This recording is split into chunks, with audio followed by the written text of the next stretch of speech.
बार दिखाओ, बार बार दिखाओ। एक बार देखेगा, 2 बार देखेगा, 10 बार देखेगा, 20 बार देखेगा, बाद में वो हाथ जोड़ेगा कि महाराज प्राण ले लो, पर लेकिन अब नहीं देखना। क्यों? विरक्तता आ गई। कल भी देखा, आज भी देखा, हमेशा उसी को देख रहे हैं, उसके प्रति विरक्तता आ गई। और एक व्यक्ति वो है जो नशे में धुत है, उसे रोज नशा कराओ और कोई एपिसोड दिखाओ,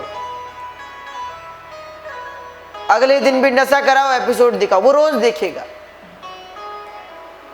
उसे कोई परेशानी नहीं होगी। उसे 50 क्या 100 बार दिखाओ, कोई परेशानी नहीं। क्यों? क्योंकि नशे में धुत व्यक्ति जो देखा वो सब भूल जाएगा, अगले दिन फिर उसे वही चीज नई लगेगी, फिर करेगा। वैसे ही हम लोग हैं। हम लोग जब पूर्व जन्म की स्मृति को भूल चुके हैं, तब फिर सोचते हैं इस बार ये धन कमाना नया है, कमाओ धन, परिवार बनाओ। पर याद आ जाए कि पूर्व जन्म में एक नहीं अनंत जन्मों से धन कमा रहे हैं, परिवार बना रहे हैं, तो आज फिर विरक्तता आ जाएगी, व्यक्ति उब जाएगा। तो किसी ने कहा महाराज तो ये विस्मृति क्यों होती है पूर्व जन्म की, सब ये सब? तो बोले इसलिए ये सब विस्मृति होती है क्योंकि ज्ञान हो जाए तो कोई फंसेगा ही नहीं कि धन तो कई बार कमा चुके, अब ऐसा करो जो यहां से मुक्त हो। स्मृति तो ही जागृत हो सकती है जब भगवान ज्ञान दें। अच्छा, नारद जी को अपने पूर्व जन्म की स्मृति है,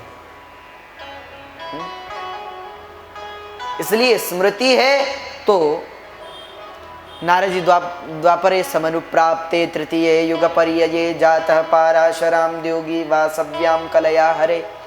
इसलिए वेद व्यास जी को सुनाते हैं कि हम दासी पुत्र थे और भगवान की कृपा से कल्याण हो गया।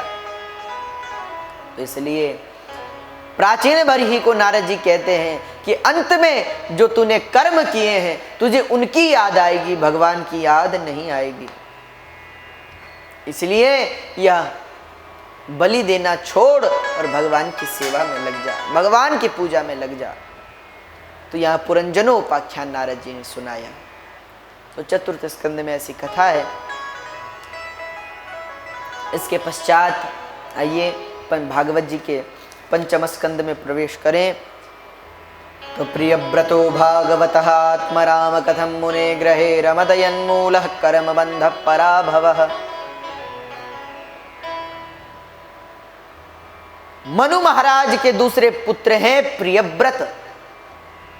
अच्छा, प्रियव्रत, परीक्षित जी बोले प्रियव्रतो भागवतः आत्मराम कथम मुने ग्रहे रमतयन्मूलः कर्म बंध पराभवः। परीक्षित जी कहते हैं महाराज प्रियव्रत तो परम भागवत थे, तो उन्होंने विवाह क्यों किया? वो संसार से मुक्त क्यों नहीं हुए? संन्यास क्यों नहीं लिया? विवाह में क्यों पड़ गए? घर परिवार में क्यों फंस गए?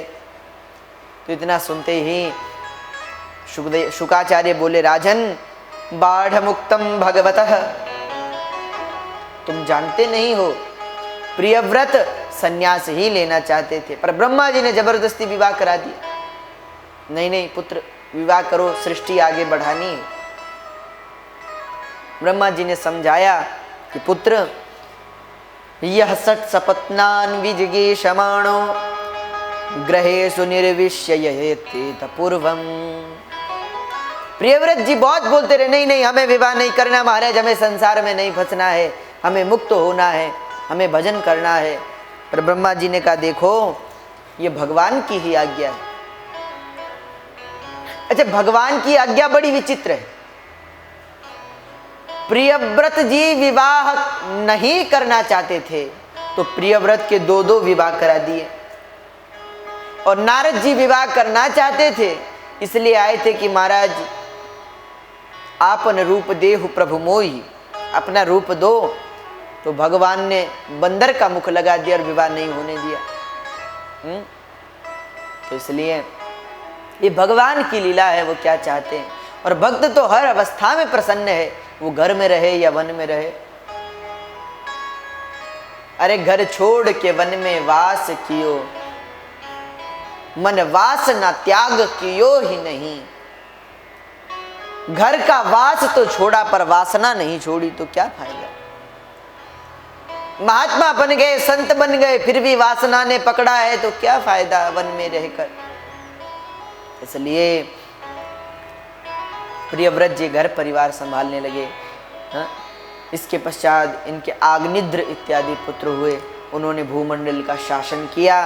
इन्हीं के वंश में आगे चलकर नाभीरपत्य कामो प्रजया मेरुदेव्यया भगवंतम यज्ञ पुरुषः मवहितात्मा मनन्तः। मेरु देवी और नाभि महाराज के गर्भ, नाभि जी की पत्नी मेरु देवी के गर्भ से भगवान ऋषभदेव का प्रागट्य हुआ, जिन्होंने परमहंस को कैसा होना चाहिए ये सिखाया। इनके कहते हैं 100 पुत्र हुए,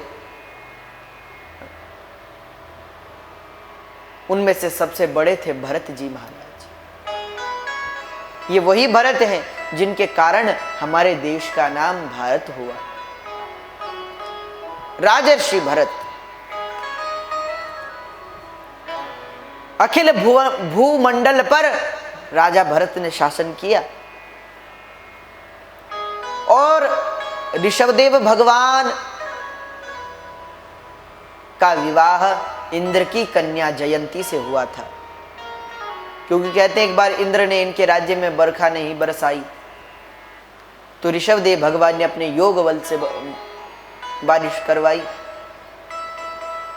तब इंद्र ने तिरस्कृत होकर अपनी कन्या का विवाह इनसे किया। अच्छा, भगवान ऋषभदेव अपने पुत्रों को संस्कार देते हैं।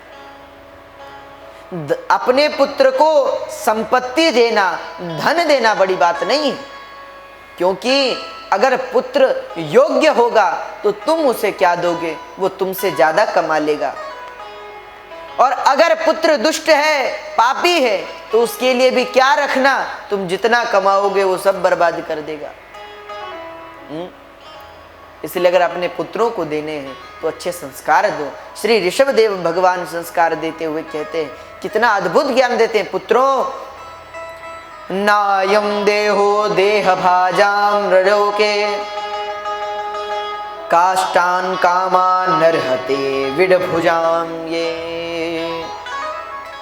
तपो दिव्यम पुत्रिका येन सत्वम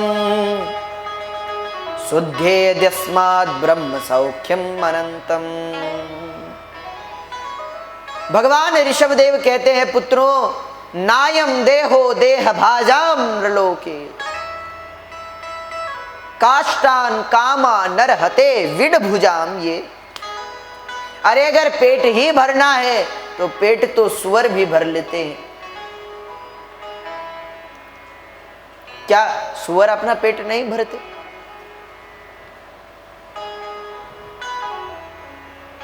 इसलिए मानव देह को पाने का क्या लाभ है अगर निद्रा, भोजन, परिवार में ही जीवन बिताना है, तब तो पशु श्रेष्ठ है।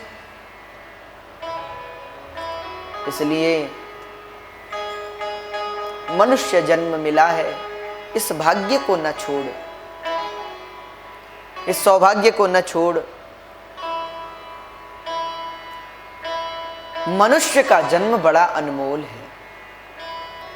बड़े भाग मानुष तन पावा, सुर दुर्लभ सब ग्रंथ निगावा, साधन धाम मोक्ष कर द्वारा, पाई न जेहि परलोक सवारा। बड़े तपस्या से यह शरीर मिला और तुम इस शरीर को, इस देह को अनावश्यक व्यर्थ कर रहे हो।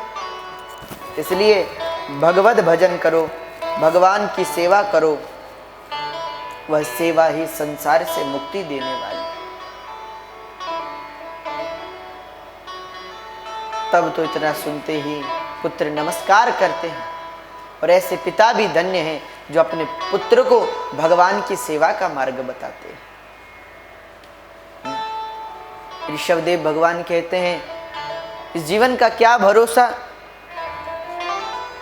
आज रहे न रहे, इसलिए जब तक है तब तक भगवान का स्मरण करो, भगवान की कथा का रसास्वादन करो।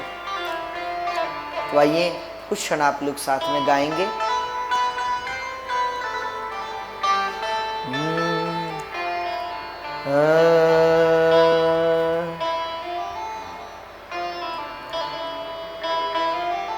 क्या भरोसा है इस जिंदगी का,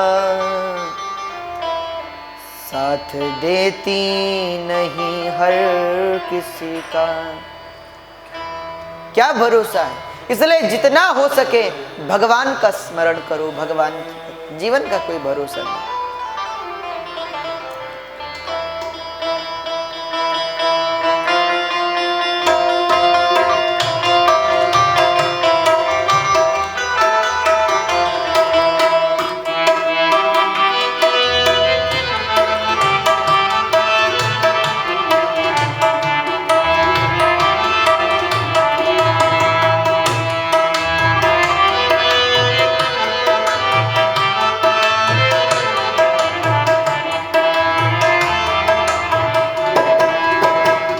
क्या भरोसा है इस जिंदगी का, साथ देती नहीं हर किसी का। क्या भरोसा है इस जिंदगी का, साथ देती नहीं किसी का। क्या भरोसा है इस जिंदगी का, साथ देती नहीं हर किसी का।